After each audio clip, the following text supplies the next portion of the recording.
Now, why this is important is because, well, one, some of these guys, they have more time than they may think. You know, you have your early bloomers in life and your late bloomers. And what happens is a lot of the time is these guys that peaked in high school, these people that are neurotypical and popular and,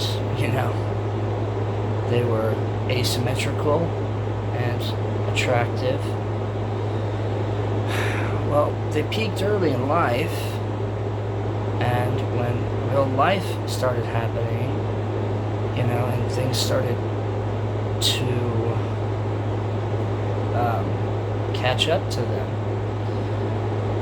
what happened was they burned out, and they kind of burned out all their potential. When you have that amount of validation from such a young age,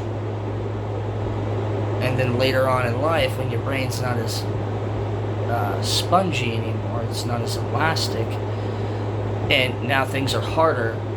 These people, and especially, they didn't learn the hard stuff when they were a kid. Okay, they didn't go through the trauma yet, so it's kind of just too much for them, which is why they burn out.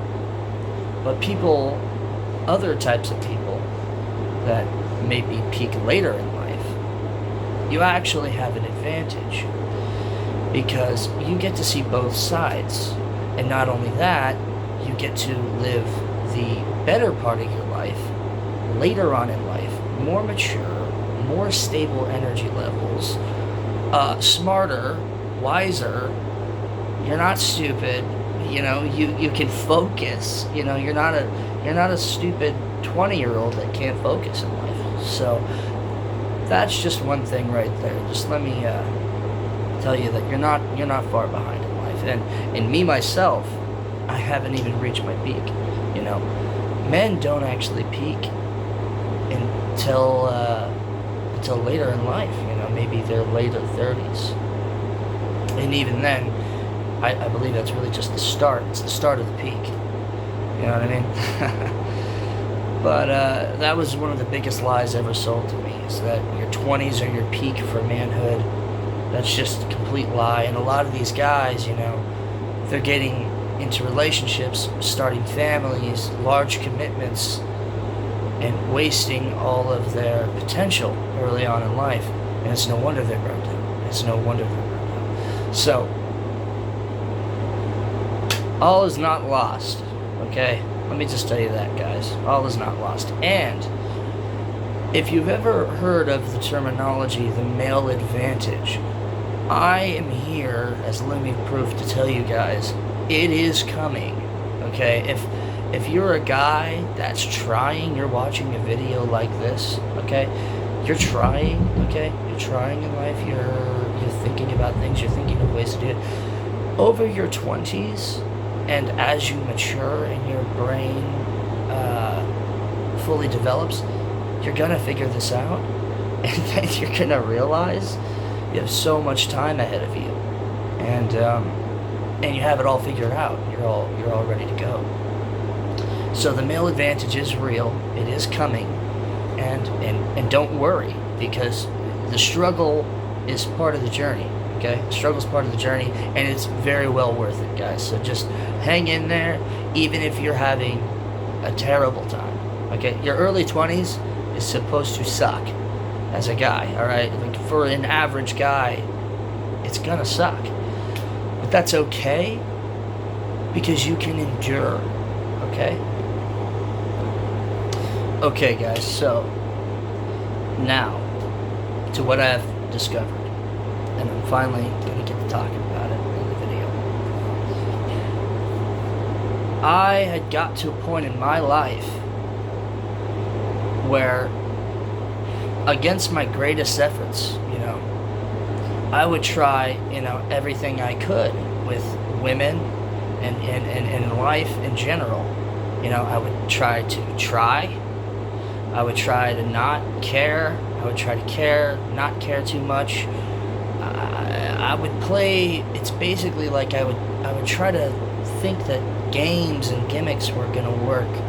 Pickup lines, words that you could say, things that you could say.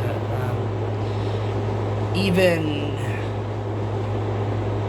being funny, trying to be confident, trying to be tough, trying to be sweet, caring. None of this stuff was really working. And it's because there was a fundamental aspect missing. There was a complete foundational dysregulation, basically. I don't know if that's a word, but there was no foundation, and this is the foundation. Okay, so you can call it frame, you can call it confidence, you can call it being comfortable with yourself, but this is what happened to me personally. I got to a point in my life where I realized I wasn't happy with myself. I wasn't being honest with myself. I cared too much about these women. I was too attached to them. And not only that, it was destroying my life. And I could not shake the feeling of them not, like, caring. Like, so, obviously, I wasn't getting the same feelings being reciprocated in the relationships that I was having. It was always very one-sided. So I came to this conclusion that if my greatest efforts were going to be discarded like nothing, then I wasn't going to care anymore. Okay? And I mean this in the fullest aspect of the sense. I just had to let go, you know? I said, if women don't like me the way that I am, or I don't really know what I was thinking, but I just said, I like women so much, you know, I liked them so much that I just said, this is controlling me too much, and I have to let go. You know, I said, plus, you know, I've been trying to figure out a way to attract women in my life authentically my whole life, and I said, here's what I'm gonna do. If it's not working this way, I might as well do what I want, focus on myself, not care what they think, and I'm not even gonna be nice to them at this point because it doesn't get me anything. I realized in life, everything is a give and take. Everything is a push and pull.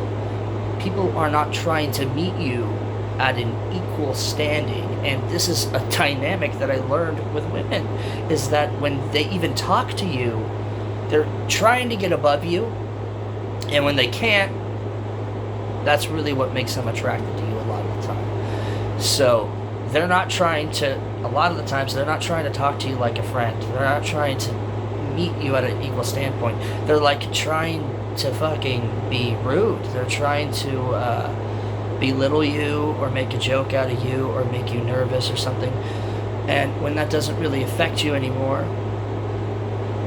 I think, you know, when their tricks don't work, you know, it shakes them a little bit, and they respect you for it.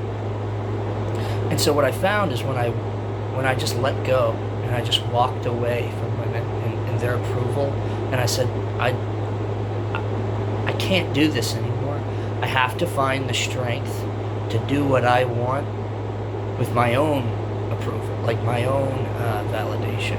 Basically, I said, I can't depend on the validation of these women anymore.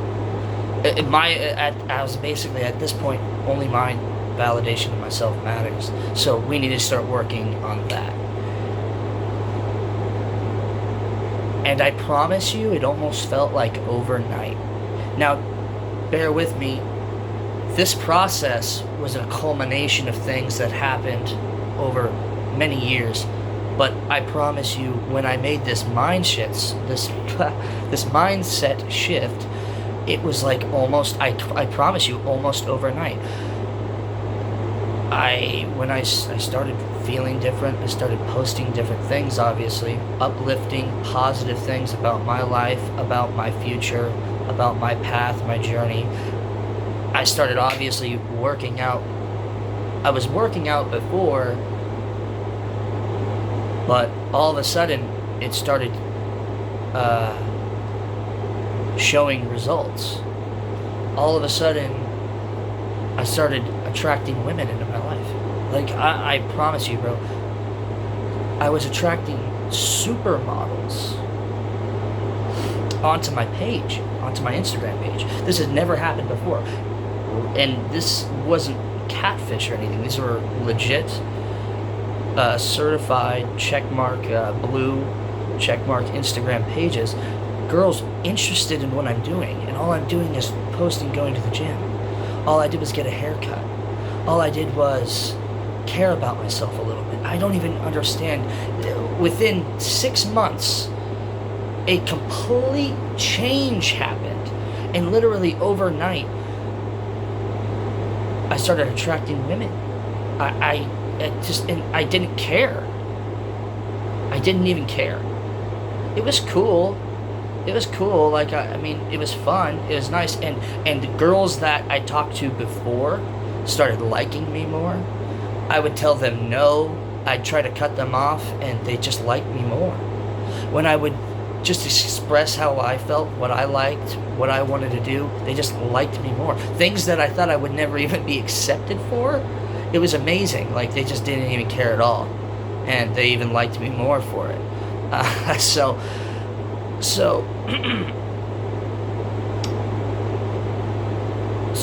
the shift in perspective is just amazing. Like, the light that is shed on reality and how it really works when, you know, you just start believing in yourself, you start taking care of yourself, you get self-confidence.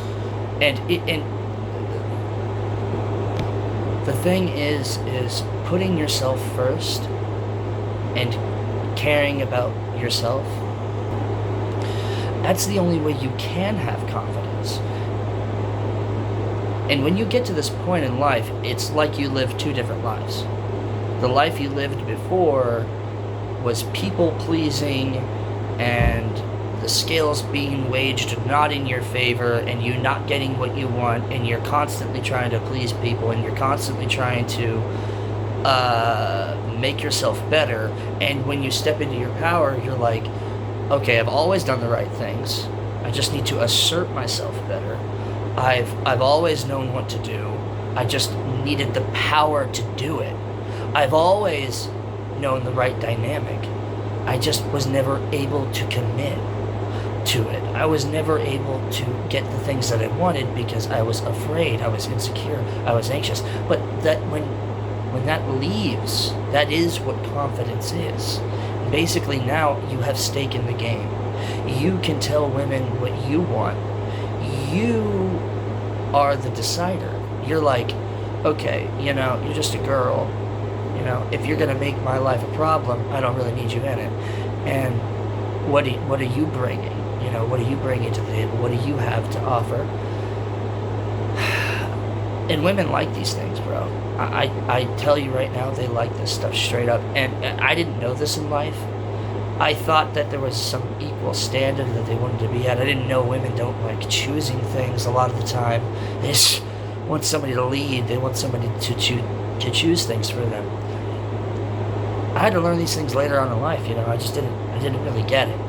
I didn't have a perfect social dynamic example from my parents growing up as well either. So I didn't really understand that you just don't need to take things so seriously.